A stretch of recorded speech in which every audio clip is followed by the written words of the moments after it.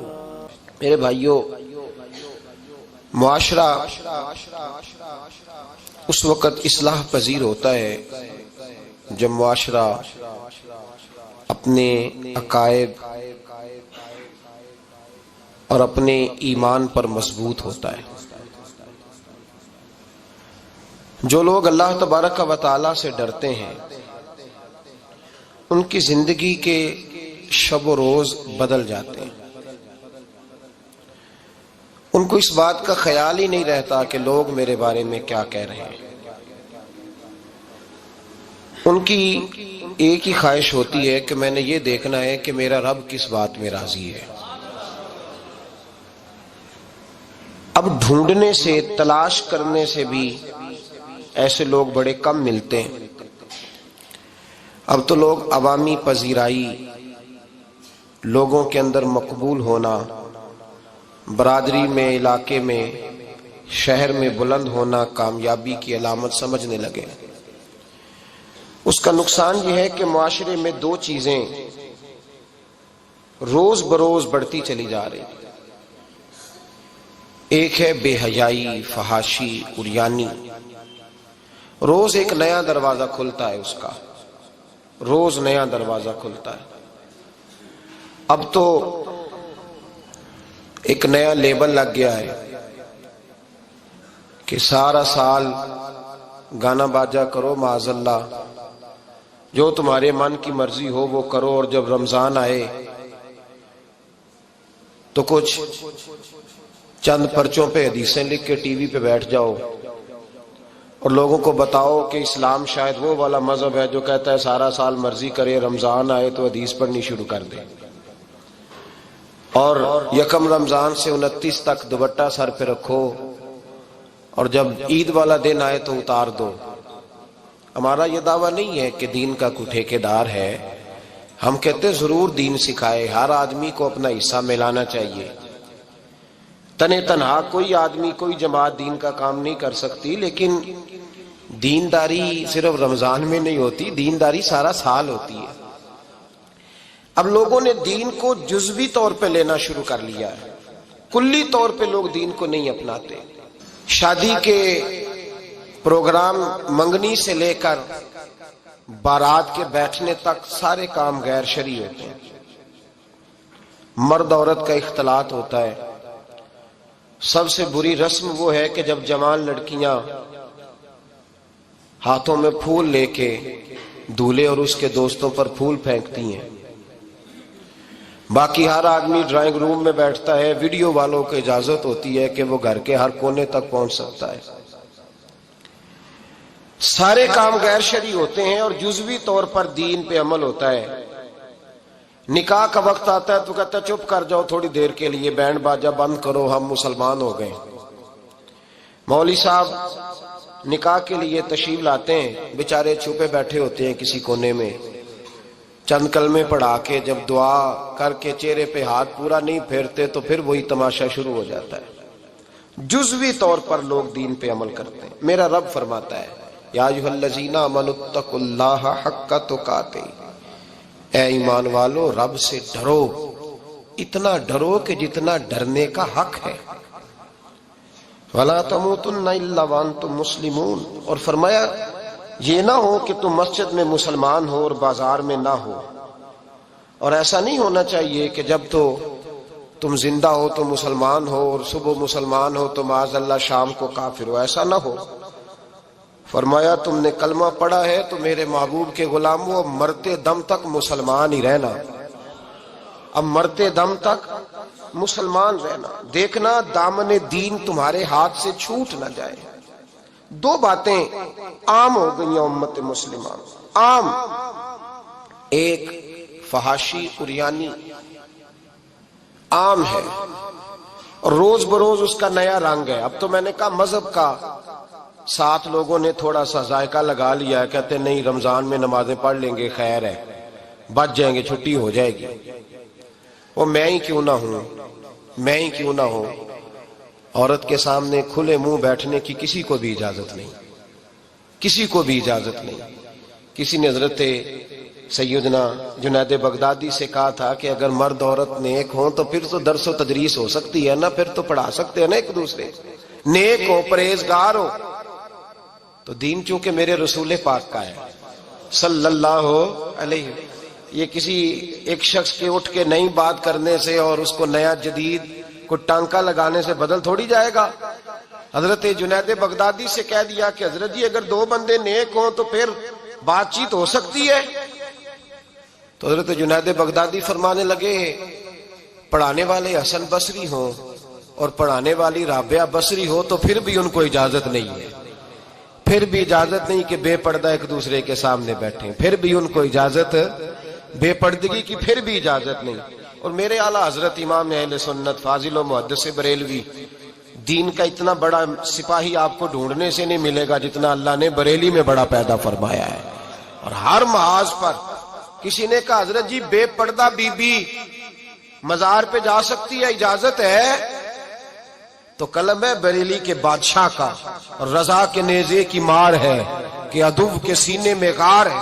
کیا فرماتے اعلیٰ حضرت؟ آپ فرماتے کیا پوچھا تم نے, بے پردہ عورت مزار پہ پیر کے پاس جا سکتی ہے؟ میں یہ نہ پوچھو احمد رضا سے, یہ پوچھو کہ جائے گی تو لانتے کتنی برسیں گی, یہ والا سوال پوچھو. عام ہے بے پردگی, عام, کھلے عام. اور میرے بھائی لوگ کہتے ہیں جدید ہونا چاہیے, یاد رکھو اسلام فقط گناہ سے منع نہیں کرتا, اسلام وہ دروازہ ہی بند کرتا ہے جس رستے سے گناہ ہو سکتا ہے, وہ دروازہ ہی بند ہے. کہا مرد اور عورت کو ایک دوسرے کا چہرہ دیکھنے کی اجازت ہی نہیں. میرے رسول کریم صلی اللہ علیہ وسلم نے فرمایا زنا صرف مرد اور عورت کی خلوت صحیحہ کا نام تھوڑی ہے.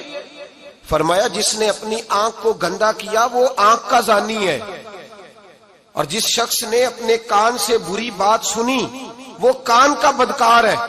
اور محبوب فرماتے ہیں جس نے اپنے آنکھوں سے بری چیز کو دیکھا وہ آنکھ کا, اور جس نے بول کر لذت کا یہ سامان فراہم کیا وہ زبان کا زانی ہے.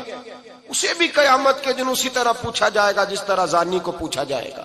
میرے بھائی امت مسلمہ کا وقار میرے رسول کریم علیہ الصلوۃ والسلام کے غلاموں کے دلوں میں شرم و حیا بھر دیا گیا. علامہ واقدی کہتے ہیں حضرت سعد بن ابی وقاص نے مدائن فتح کیا. مدائن کا ایک شہر تھا, اس کی بڑی بڑی اونچی بلڈنگیں تھیں. جو آدمی بھی جاتا تھا وہ سب سے پہلے جس شہر کی کوئی چیز معروف ہوتی ہے لوگ اس کو دیکھتے ہیں. اونچی اونچی بلڈنگیں تھیں, سب سے زیادہ اس شہر کے لوگوں نے اونچے مکانات اور زیادہ تعمیرات کر رکھی تھیں. حضرت سعد بن ابی وقاص لشکر لے کے گزرے تو لشکر میں بوڑھے لوگ نہیں ہوتے, جوان لوگ ہوتے, توانا لوگ ہوتے, اور بڑے جیدار سپاہی تھے. 10,000 صحابہ کی جماعت تھی. حضرت سعد بن ابی وقاص امیر لشکر تھے. اب عیسائیوں نے ایک چال چلی, انہوں نے کہا مسلمان جب بازار سے گزریں گے لڑائی تو ہم ان کے ساتھ لڑ نہیں سکے, ہم وہ والا طریقہ اختیار کرتے ہیں کہ مسلمان قابو میں آ جائیں گے. ہم عورت کو بطور تیر کے استعمال کرتے ہیں, ہم اس کو بطور جال کے پھینکتے ہیں. کیا کیا؟ عورتوں کے ہاتھوں میں پھول دیے, پلیٹیں پکڑائیں, بلڈنگوں کی چھتوں پہ کھڑا کر دیا. فرمایا تم ان پر پھول پھینکنا, اگر 2-4 سپاہی بھی ہم اپنے قابو میں کرنے میں کامیاب ہو گئے تو دراڑ تو پڑ گئی نا, تم ان پر پھول پھینکنا. یہ دیکھیں رسم چلی کہاں سے, ہم نے اپنا لی ہے, چلی کہاں سے اور ہم نے اس کو اخذ کر لیا, رواج بن گیا. حضرت سعد بن ابی وقاص رضی اللہ تعالیٰ عنہ جب اس بازار سے گزرے تو آگے آگے امیر لشکر کا گھوڑا تھا, پیچھے 10,000 صحابہ گھوڑوں پہ بیٹھے. حضرت سعد بن ابی وقاص سے نظر اٹھا کے دیکھا تو عورتیں تو کھڑی ہیں, پھول لیے. کفر کی چال کو سمجھ گئے کہ یہ بے حیائی کا جال پھینک کے ملت کے جوانوں کے دلوں سے غیرت ایمانی چھیننا چاہتے ہیں, یہ مسلمانوں کے دلوں سے تقوی کی روشنی چھیننا چاہتے ہیں, یہ قرآن پاک کا سرور اور عبادت کا نور چھیننا چاہتے ہیں, یہ بے حیائی کا کلک لگا کے ان کے دلوں سے رسول اللہ کا درود چھیننا چاہتے ہیں, یہ محبت رسول کے سوتے خشک کرنا چاہتے ہیں. جب دیکھا تو فوری طور پہ گھوڑے پہ چڑھے اور جناب سعد نے قرآن پڑھنا شروع کر دیا. وَقُلْ لِلْمُؤْمِنِينَ يَغُضُّوا مِنْ أَبْصَارِهِمْ, کہا مومنو، تمہارے رب نے تمہارے نبی کی زبان سے تمہیں حکم دیا ہے کہ تم نے نظریں نیچی رکھنی ہے۔ جب حضرت سعد بن نبی وقاص نے آیت پڑھی تو صحابہ کہتے ہیں ہمیں یوں لگا کہ جیسے ابھی آیت نازل ہو رہی ہے اور سیدھی دلوں سے ٹکرا رہی ہے۔ 10,000 کا لشکر گزر گیا، عورتیں پھول پھینکتی رہیں، لیکن کسی ایک صحابی نے بھی نظر اٹھا کے نہیں دیکھا۔ جب لشکر گزرا تو ان بیبیوں نے پلیٹیں پھینکی اور کہنے لگی عیسائیوں تم کتنے نالائق اور کس قدر بڑے تم بد تہذیب ہو کہ اپنی عورتیں استعمال کرتے ہو لوگوں کو قابو کرنے کے لیے، کس قدر تم زیادہ غیرت سے گرے ہوئے ہو۔ اور یہ کتنا اعلیٰ طبقہ ہے کہ ہم دادے توجہ دیتی رہی، انہوں نے پلٹ کے نہیں دیکھا، کہنے لگے تم جھوٹے ہو، اور جس رسول کے غلام اتنے اعلیٰ درجے کے پائے کے حیا والے ہیں وہ نبی کتنی شان والا ہوگا۔ بیبیوں نے کلمہ پڑھنا شروع کر دیا۔ بھائی یاد رکھیں، یہ جو آج جگہ جگہ مسلمانوں کے خلاف کفر کی سازش ہے، میری ملت کا جوان روز رات کو 10 میسج ٹائپ کرتا ہے، یہ روز رات کو 20 نمبر اپنے موبائل پہ رکھتا ہے اور فخر کے ساتھ بیان کرتا ہے، اور بڑی تکلیف کے ساتھ بات کہنی پڑتی ہے کہ اس کے ابا جی کو بھی پتا ہے کہ بچے کے موبائل میں نمبر ہیں، اس کے گھر والوں کو بھی پتا ہے، اور لوگ ہیں کہ اس کو ایک شغل سمجھ کے، ایک چھوٹا سا بچے کا شوق سمجھ کے اس کو درگزر کر رہے ہیں۔ تجھے پتا نہیں کہ جب انسان کی یہ سوچ ہوتی ہے، جب اس کا یہ نظریہ ہوتا ہے تو ایمانی قوتیں کتنی زائل ہوتی ہیں۔ جب نوجوان کی نظر کے اندر عیب پیدا ہوتا ہے تو پھر اس سے نماز کی لذت جاتی رہتی ہے، قرآن پاک کا ذائقہ جاتا رہتا ہے، درود پاک کا ذائقہ جاتا رہتا ہے۔ اٹھائیے مسند امام احمد بن حنبل، میرے رسول کریم صلی اللہ علیہ وسلم کی بارگاہ میں صحابی نے آ کے عرض کی، یا رسول اللہ میں بڑی اچھے طریقے سے وضو کرتا ہوں، ٹائم نکال کے مسجد آتا ہوں، حضور میں پابندی سے پڑھنے کی کوشش کرتا ہوں، لیکن اے معصوم آمنہ، یا رسول اللہ میرا نماز میں دل نہیں لگتا، حضور میری طبیعت نہیں جمتی، میرا دوڑ جانے کو دل کرتا ہے، کوئی نسخہ بتلائیے۔ محبوب نے فرمایا تو اپنی نظر کو پاک کر لے، تیرے نبی کا وعدہ ہے تیرا نماز میں دل لگنا شروع ہو جائے گا۔ اپنی نظر میں پاکیزگی پیدا کر۔ محمد بن قاسم آئے، اگر یہ بات آپ کی سمجھ میں آ گئی تو حد ہو گئی۔ محمد بن قاسم جب یہاں آئے نا ہندوستان میں، تو عجیب واقعہ لکھا ہے ان کے حالات میں۔ یہاں آئے تو نیا علاقہ تھا، ہندوستان کی سڑکوں سے چوکوں سے واقف نہیں تھے۔ جب تشریف لائے، راجہ دہر ان کے مقابلے میں تھا، جنگ کرنی تھی، لشکر لائے تو خود بھی ابھی 17 سال یا 19 سال کے جوان تھے، اور ساتھ بھی لشکر جوانوں کا تھا۔ ایک بزرگ تھے قافلے میں، بزرگ کہتے ہیں میری محمد بن قاسم سے ملاقات ہوئی تو میں نے اس شخص کے چہرے پر پریشانی دیکھی، شدید تکلیف میں دیکھا، تو میں نے کہا جرنیل مسلمانوں کے تو کس پریشانی میں ہے؟ تو محمد بن قاسم کہنے لگے پریشانی یہ ہے کہ ہم عربی ہیں، یہ عجم کا علاقہ ہے، ہم تو رستوں سے بھی واقف نہیں۔ راجہ دہر سنا ہے بڑی فوج ہے، بڑی طاقت ہے، بہت پرانا یہاں کا رہنے والا ہے، چھوٹے چھوٹے مورچوں کا پتہ ہے، رستوں کا پتہ ہے، کیسے جنگ ہوگی؟ میں پریشان ہوں کہ مقابلہ کیسے ہوگا؟ وہ بزرگ کہتے ہیں میں نے بھی دعا کی، تسلی دی، میں نے کہا اللہ تیری مدد کرے گا۔ میں گزر گیا، 3-4 دن کے بعد ملاقات ہوئی تو میں نے محمد بن قاسم کے چہرے پر بڑی روشنی دیکھی، ہنستے اور مسکراتے دیکھا، توانائی دیکھی، وقار دیکھا، اطمینان اور سکون دیکھا۔ میں نے کہا خیریت تو ہے، پرسوں ترسوں تو بڑے پریشان تھے، آج کیا ہوا؟ اگر یہ بات سمجھ میں آ گئی میری ملت کے جوان کے، اگر یہ بات سمجھ میں آ گئی تو شاید اسے ڈھب اور سلیقہ آ جائے جینے کا، شاید یہ سمجھ جائے کہ میری توانائی کا راز کہاں ہے۔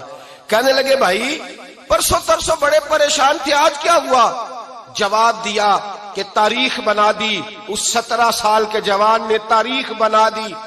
کہنے لگا میں بے فکر ہو گیا ہوں، راجہ دہر میرا مقابلہ نہیں کر سکتا، وہ 2 دن نہیں کھڑا ہو سکتا میرے سامنے۔ کا وجہ کیا ہے؟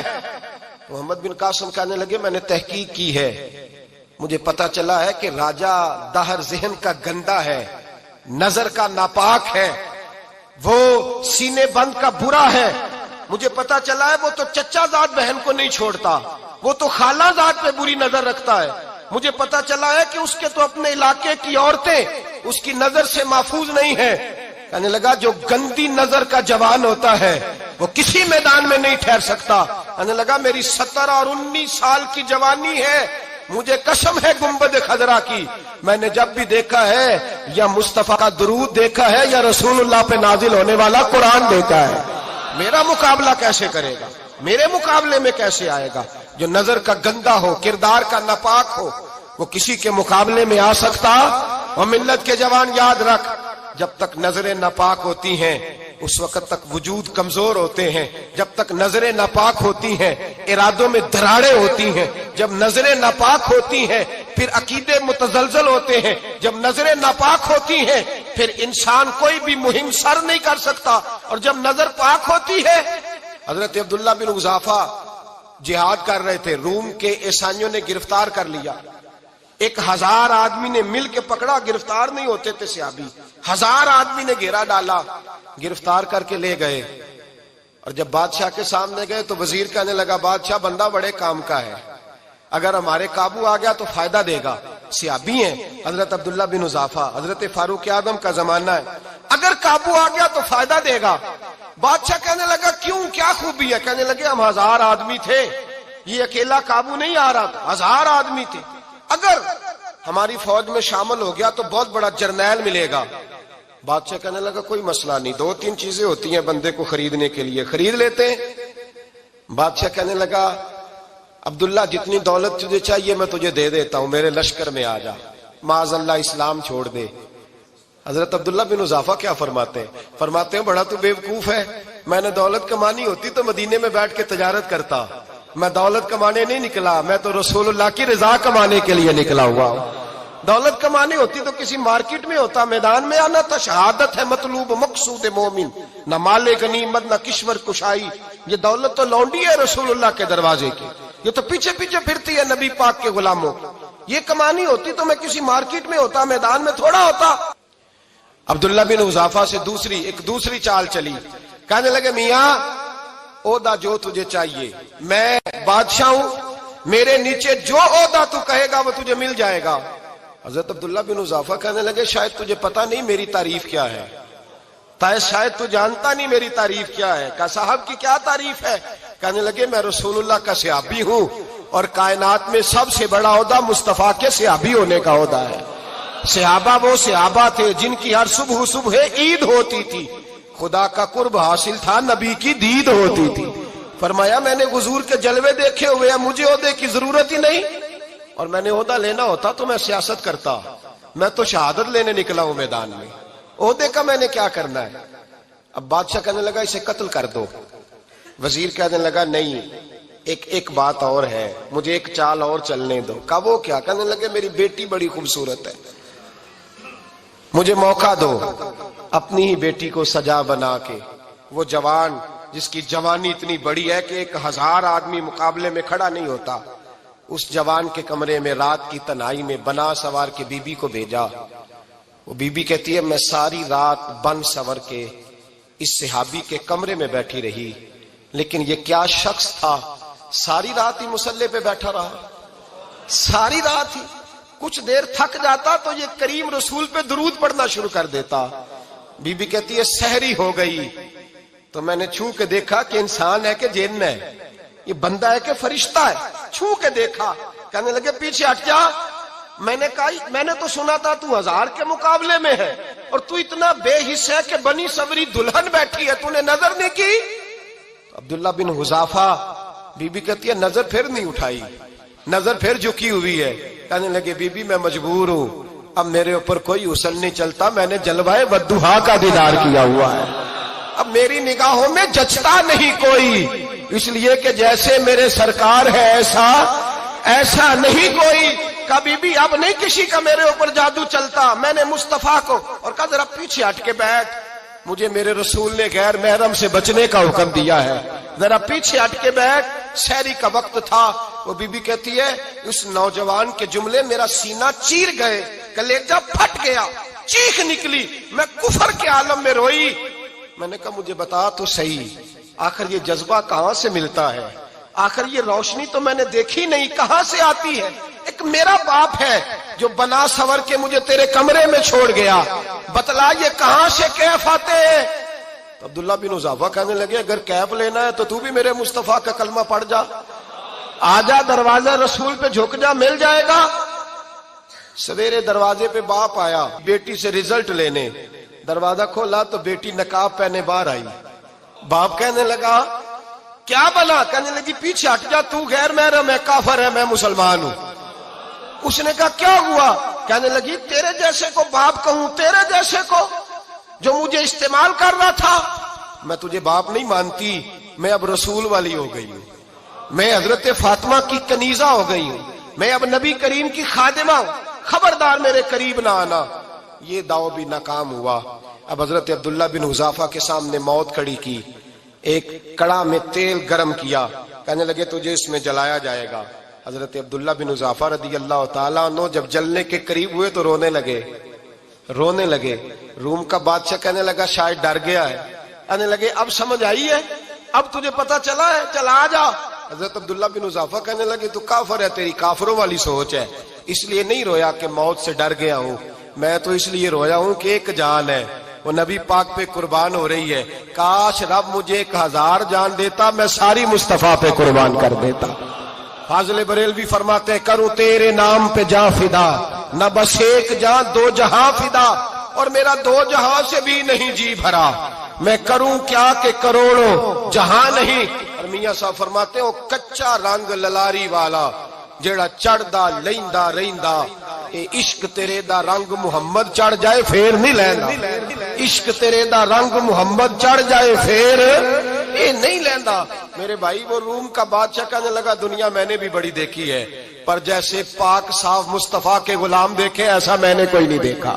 او بھائیو، نظر پاک ہو، روح پاک ہو، مزاج پاک ہو، پھر انسان بڑے بڑے کام کرتا، پھر وہ مہمات کو سر کرتا، پھر وہ صرف ایک گھر کے لیے نہیں، وہ ملت کے لیے فائدہ مند ہوتا ہے، پھر وہ گھرانوں کو لے کر چلتا ہے، پھر وہ بڑے بڑے معاشرے تشکیل دیتا ہے۔ میرے رسول کریم صلی اللہ علیہ وسلم نے پاک صاف ذہن کے لوگ تیار کیے۔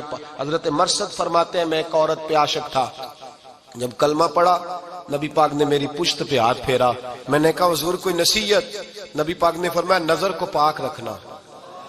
آپ فرماتے ہیں عورتیں میرے پیچھے بھاگا کرتی تھیں اور مجھے کہا کرتی تھی اب تو دیکھتا کیوں نہیں؟ تو میں نے کہا پتا مجھے بھی نہیں، مصطفیٰ کی ایک نظر ہوئی ہے، رب نے سارے محل کو چہل دور فرما دیے، سارا کچھ ہی بدل گیا۔ ملت کے جوانوں یاد رکھو اس بات کو، یہ پاکیزگی، یہ نظر، یہ پاکیزگی، یہ مزاج، یہ انسان سے بڑے کام کرا لیتی ہے، اور اگر تیری نظر ناپاک رہتی ہے پھر تو کچھ نہیں کر سکتا، پھر تیری زندگی ایک ایسے قید خانے میں قید ہو گئی ہے جو تجھے 2 قدم بھی نہیں چلنے دے گی۔ سب سے پہلے مزاج کی پاکیزگی، اور دوسرا اصلاح معاشرہ کے لیے اہم درس یہ ہے اپنے آپ کو پاک صاف رکھیں، ذہنی طور پر، نظریاتی طور پر۔ اور دوسرا درس یہ ہے میرے بھائی ظلم اور زیادتی سے بچیں، پاک صاف رہ کے وقت شروع کریں، اور کسی جگہ بھی کوئی زیادتی، کوئی ظلم، میرے نبی کریم صلی اللہ علیہ وسلم کے مزاج کو اگر آپ دیکھیں گے نا، ہمارے معاشرے میں آج سب سے زیادہ زیادتی پتہ کون سی ہوتی ہے؟ لوگ عزتیں پامال کرتے ہیں، بدگمانیاں کرتے ہیں۔ ابو جہل یہ کام کرتا تھا کہ وہ نبی پاک صلی اللہ علیہ وسلم پر، صحابہ پر معاذ اللہ شخصی اعتراضات کرتا تھا، شخصی۔ عزیزو، جب آدمی کا کسی سے اختلاف ہوتا ہے نا، یا کسی کو پسند نہیں کرتا یا کسی کو ریجیکٹ کرنا چاہتا ہے تو شخصی اعتراضات کرتا ہے، نیچے اترتا ہے، کمزور بات کرتا ہے، چھوٹی بات کرتا ہے۔ اور ہمارے زمانے میں تو یہ کام حسد کی وجہ سے ہوتا ہے، بڑے بڑے جماعتیں ٹوٹ جاتی ہیں، ملتوں کا شرازہ بکھر جاتا ہے، لیکن لوگ اپنی اس حرکت سے باز نہیں آتے، ساری زندگی ذاتی اور نجی اعتراضات کرتے رہے۔ ابو جہل کے اندر ہزاروں عیب پائے جاتے تھے، شرابی بھی تھا، بدکار بھی تھا، بے حیا بھی تھا، ظالم بھی تھا۔ میرے نبی پاک صلی اللہ علیہ وسلم نے اسے دین کا پیغام دیا ہے، لیکن تاریخ کی کسی کتاب میں آپ کو یہ نہیں ملے گا کہ حضور نے کبھی اس کی شخصیت پر اعتراض کیا ہو۔ یہ فرمایا ہے کہ بڑا فرعون ہے اس امت کا، لیکن نیچے اتر کر کبھی اس کی ذاتی اور شخصی زندگی پر کوئی زیادتی صحابہ کی طرف سے اور نبی پاک کی طرف سے۔ بہت بڑی بات سمجھا رہا ہوں، اگر آپ کی سمجھ میں آئے تو ہم ذاتیات پر اترتے، ذات پر اتر کر زیادتی کرتے، ذات پر۔ ہمارا اب ظلم نجی سطح سے شروع ہو رہا ہے اور پوری ملت کو لپیٹ میں لے رہا ہے، پوری ملت کو چھوٹی چھوٹی زیادتی ہیں جو پورے معاشرے کو اپنی لپیٹ میں لیتی ہیں. میرے نبی کریم علیہ السلام نے جو دین ہمیں دیا ہے وہ خیر خواہی کا مذہب ہے، وہ بھلا کرنے کا مذہب ہے، وہ کام آنے کا مذہب ہے، وہ ظلم سے بچنے کا مذہب ہے. میرے نبی پاک نے فرمایا ظلم سے بچ جانا، قیامت کے اندھیروں میں جو بڑا اندھیرا ہوگا وہ ظلم ہوگا. اصلاح معاشرہ کانفرنس کا پہلا سبق میں نے عرض کیا کہ نظر کو، ذہن کو، سوچ کو پاک رکھیں، اور دوسرا زندگی میں کبھی زیادتی نہ کریں، کبھی بھی اپنے مخالف پر بھی کبھی شخصی، ذاتی اور نجی اعتراضات نہ کریں. یہ انسان کے اندر کا ظلم ہوتا ہے. ہمارے گھروں کے اندر سے ظلم جنم لینے لگا ہے. روز بہو پہ تیل چھڑکا جاتا ہے، روز کسی نہ کسی شہر سے، اپنے ہی گھر سے، اپنے ہی چراغ کو بند کرنے کی خبر نکلتی ہے. سڑکوں پہ، چوکوں پہ، چوراہوں میں غریب مسلے جاتے ہیں. جس کے ہاتھ جہاں تک پہنچتے ہیں وہ وہاں تک معاذ اللہ زیادتی کر گزرتا ہے. اگر قوم ظلم سے بچنے لگے، زیادتی سے بچنے لگے، تکلیف دینے سے بچنے لگے تو معاشرہ سنور جائے گا. میرے رسول کریم علیہ السلام نے اپنے غلاموں سے پوچھا تھا بتاؤ مفلس کون ہوتا ہے؟ کون ہے جس کے پاس کچھ نہیں ہوتا؟ صحابہ نے کہا یا رسول اللہ جس کے پاس پیسے نہ ہو. بخاری مسلم متفق علیہ حدیث ہے. نبی کریم نے فرمایا نہ بھائی، مفلس تو وہ ہوگا جو قیامت کے دن احد پہاڑ کے برابر نیکیاں لے کے آئے گا. یا رسول اللہ اتنی نیکیاں پھر بھی مفلس ہے، پھر بھی غریب ہے؟ تو نبی پاک نے فرمایا نیکیاں پہاڑ کے برابر ہیں پر اس نے چگلیاں بڑی کی ہیں، غیبتیں بڑی کی ہیں، مذاق بڑے اڑائے، اس نے لوگوں پر پھبتیاں بڑی کسی ہیں، تان و تشنی بڑے کیے، ظلم بڑے کیے، گالی بڑی دی، لوگوں کے بارے میں بری باتیں کی. اب رب کریم نے وہ ساری نیکیاں ان لوگوں میں بانٹ دی. مفلس ہو گیا، غریب ہو گیا. زیادتی نہیں کریں، ظلم نہ کریں. اپنی نجی زندگی سے لے کر، گھر کے اندر سے لے کر اجتماعی زندگی تک زیادتی سے بچیں.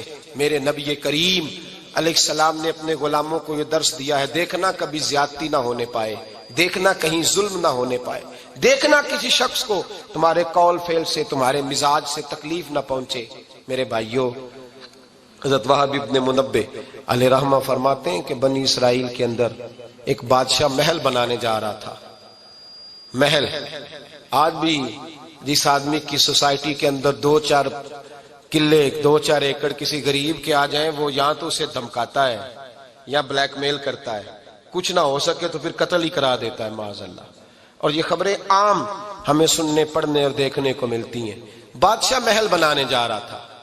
ایک غریب بی بی رہتی تھی، اس کی جھونپڑی بادشاہ کے محل کے نقشے میں آتی تھی. بادشاہ نے کہا بی بی منہ مانگی قیمت لے لو، خالی کر دو یہ مکان. بزرگوں کو اپنے جھونپڑیوں سے بڑی دلچسپی ہوتی ہے. بچے سوسائٹیوں میں چلے جاتے ہیں، ابا جی کہتے ہیں مجھے گاؤں میں رہنے دو، میرا یہیں دل لگتا ہے، مجھے اس گھر سے دلچسپی ہو گئی. اماں کہنے لگی بادشاہ میں یہاں بیاہ کے آئی تھی، خامد انتقال کر گیا، اولاد اللہ نے دی نہیں، میں پکا ہوا پھال ہوں، گر جاؤں گی تو تیرا ہی ہے، لیکن مجھے اس آشیانے میں رہنے دے. یہ گھونسلہ میں نے تنکا تنکا کر کے بنایا ہے، مجھے رہنے دے، نہ مجھے نکال. کہنے لگا میرا نقشہ خراب ہوتا ہے. بی بی سارا دن مکان میں بیٹھی رہتی کہ میری جھونپڑی ٹوٹ نہ جائے. ظالم کی نظر میں آ گئی ہے کہیں میرا یہ آرزوؤں کا محل چکنا چور نہ ہو جائے. سارا دن ڈیوٹی کرتی. بادشاہ نے بھی 2-4 سپاہی کھڑے کر دیے، جب گھر سے نکلے تو بلڈوز کر دینا، مکان کو گرا دینا. وہ خاتون کتنی دن بندہ بیٹھ سکتا ہے. ایک دن سر شام گھر سے نکلی، 2-1 گھنٹے کے بعد واپس آئی تو مکان گر گیا تھا، دیوار بن گئی تھی. حضرت وہب ابن منبہ فرماتے ہیں بس اس نے دعا کی، اس نے دعا کی تو رب کریم نے وہ شہر سارا تباہ کر دیا. اس بی بی نے 2 جملے کہے تو الٹ پلٹ دیا وہ سارا شہر.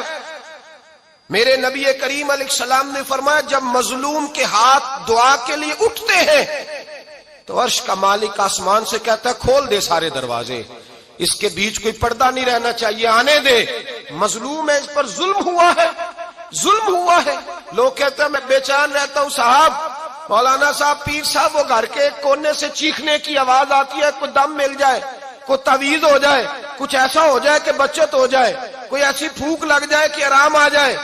تو میں کہتا ہوں بھائی اگر بڑے دم کرانے سے بھی فرق نہیں پڑا، اگر بڑے تعویذ لینے سے بھی چیخیں بند نہیں ہوئی تو ذرا ٹٹول کے دیکھ لو، کہیں کسی یتیم کی آہیں ہی نہ دفن ہو وہاں، کہیں کسی غریب کا گوشت تو نہیں دبا لیا، کہیں کسی کو لوٹ کے تو دیوار نہیں بنا لی، کہیں کسی کا مکان پہ قبضہ کر کے تو نہیں بنایا.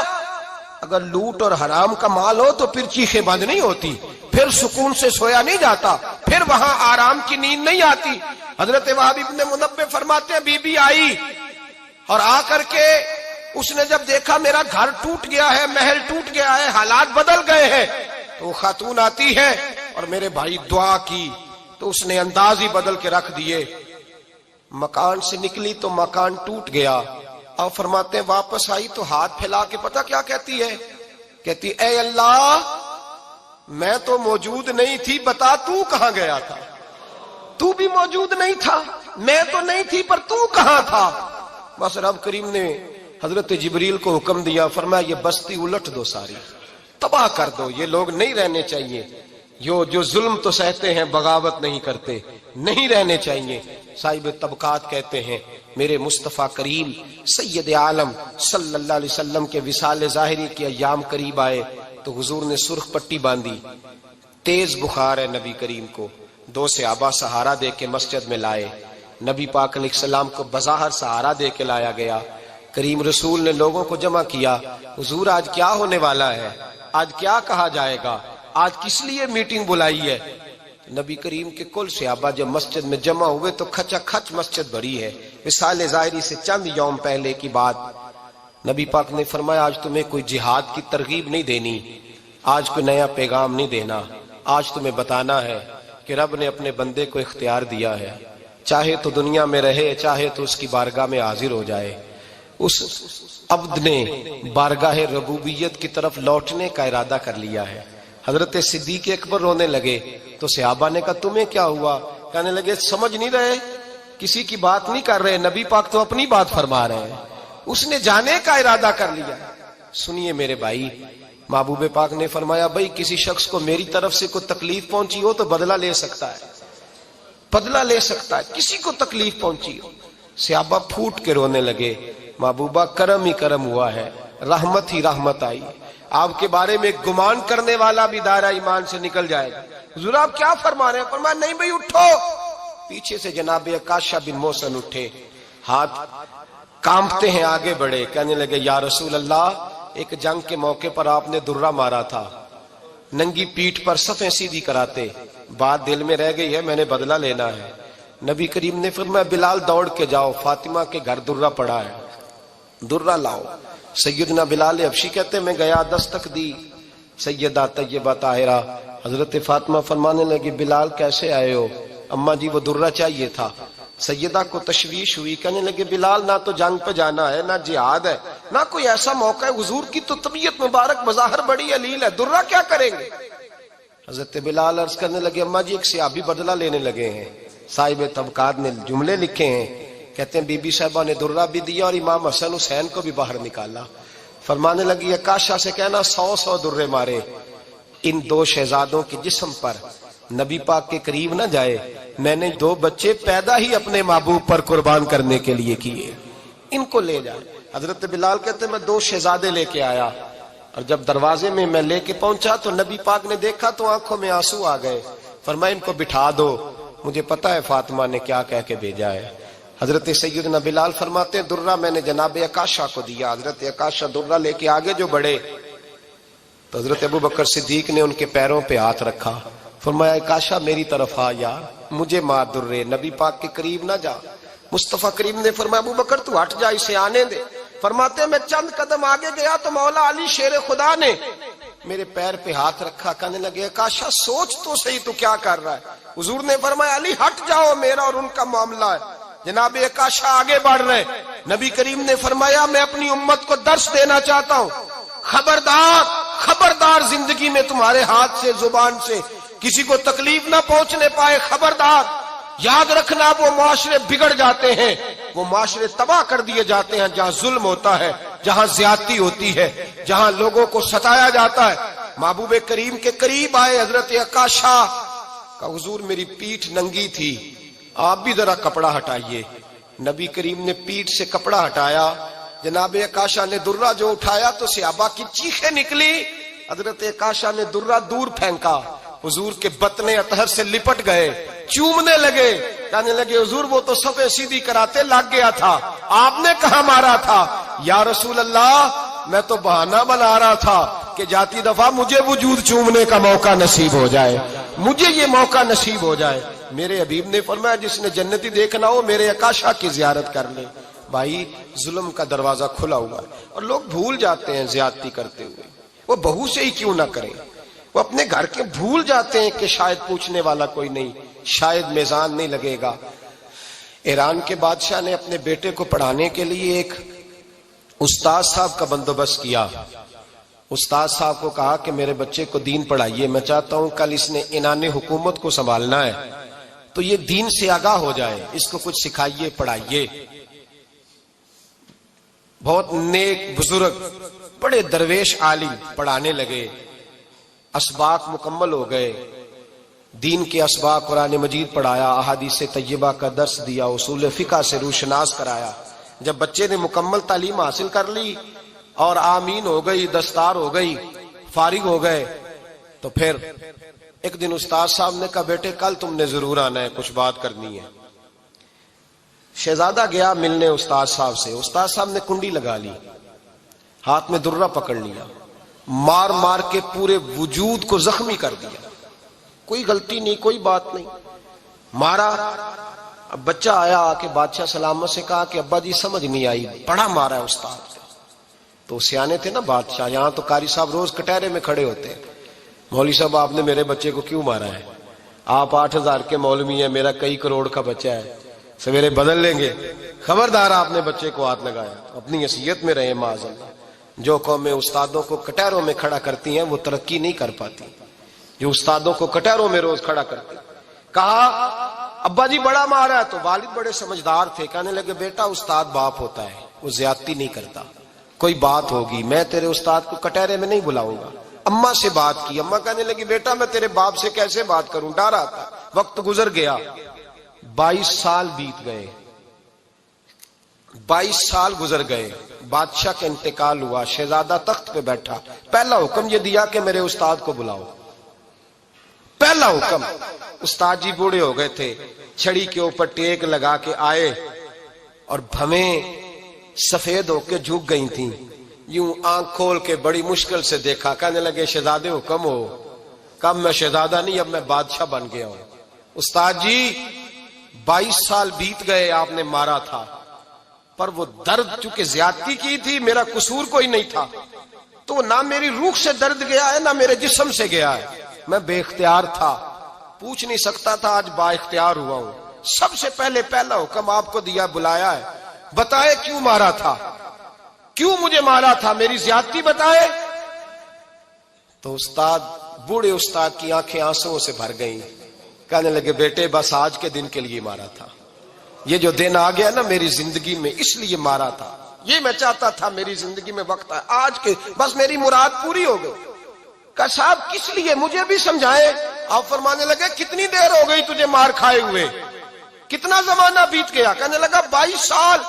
فرمایا زخم بھولے تو نہیں، درد ختم تو نہیں ہوئی، تمہیں بات 1 منٹ کے لیے بھی تمہارے حافظے سے محو تو نہیں ہوئی؟ کہا استاد جی روز رات کو یاد آتی، روز خیال آتا تھا۔ استاد کہنے لگے بھائی تو بے اختیار تھا، پوچھ نہیں سکا، 22 سال تجھے یاد رہا، مجھے پتا تھا تو ایک دن حکمران بنے گا، میں نے تجھے اس لیے مارا تھا کہ بیٹے یاد رکھنا، کسی پہ ظلم نہ کرنا، اگر تجھے 22 سال تک یاد رہا ہے تو جس پر تو ظلم کرے گا اسے بھی قیامت تک یاد رہے گا، اور یہ یاد رکھنا تو آج با اختیار ہوا تو تو نے مجھے بلا لیا ہے، قیامت کے دن غریب با اختیار ہو جائیں گے، مظلوم با اختیار ہو جائیں گے، وہ با اختیار ہوں گے، للہ الواحد القہار، رب کریم کی بارگاہ کے اندر ان کا اختیار ہوگا، اکیلے اللہ کی حکمرانی ہوگی۔ پھر وہ بلائیں گے بڑے بڑے کج کلا، دنیا میں جن کی پگڑیاں اونچی تھیں وہ سر جھکائے کھڑے ہوں گے، دنیا میں جو ڈکٹیٹر بنتے تھے ان کی پشتیں لال ہوں گی، ان کو غدار لکھا جائے گا، قیامت تک نہیں بھولے گا۔ ظلم کرنا تو سوچ سمجھ کے کرنا، اتنا کرنا جتنا تم سہ سکتے ہو، اتنی زیادتی کرنا جتنی قیامت میں تم برداشت کر سکتے ہو۔ میرے نبی کریم صلی اللہ علیہ وسلم نے فرمایا ظلم سے بچو، یہ قیامت کے اندھیروں میں سے ایک اندھیرا ہوگا، زندگی میں زیادتی نہ کریں، اگر تھوڑی دیر کے لیے کوئی چیز برداشت کر جائیں گے تو وہ فائدہ دے جائے گی، کچھ دیر کے لیے اگر سہ جائیں گے تو نفع مل جائے گا، سہنے کی کوشش کریں لیکن زیادتی نہ کریں، نظر کو، سوچ کو، ذہن کو پاک رکھیں۔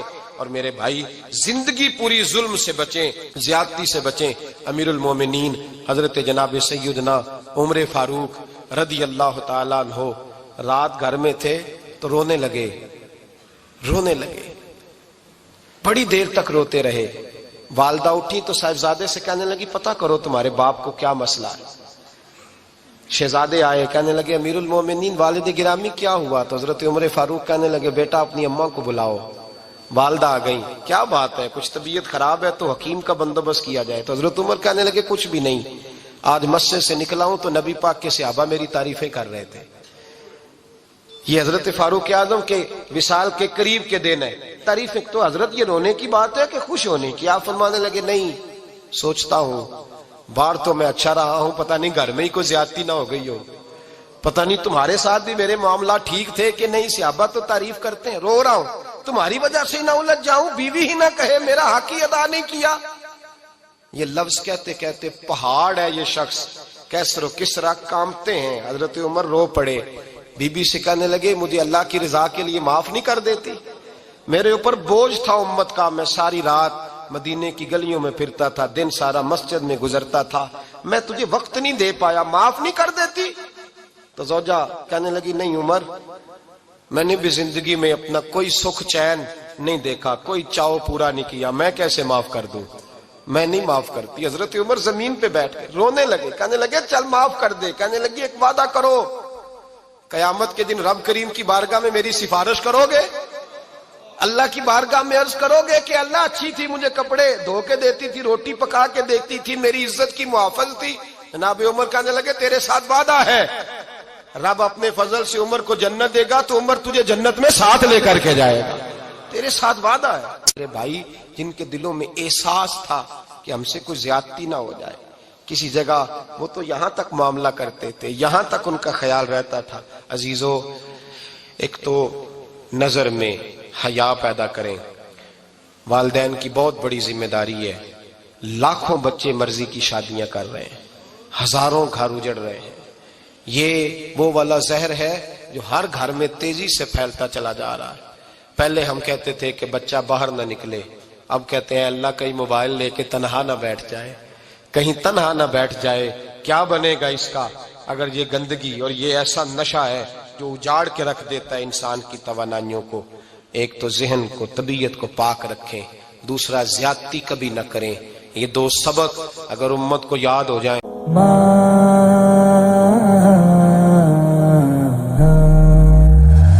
موت کی آغوش میں جب تک سو جاتی ہے ماں، تب کہیں جا کر کے تھوڑا سا سکون پاتی ہے ماں۔ فکر میں بچوں کی کچھ اس طرح گھل جاتی ہے ماں،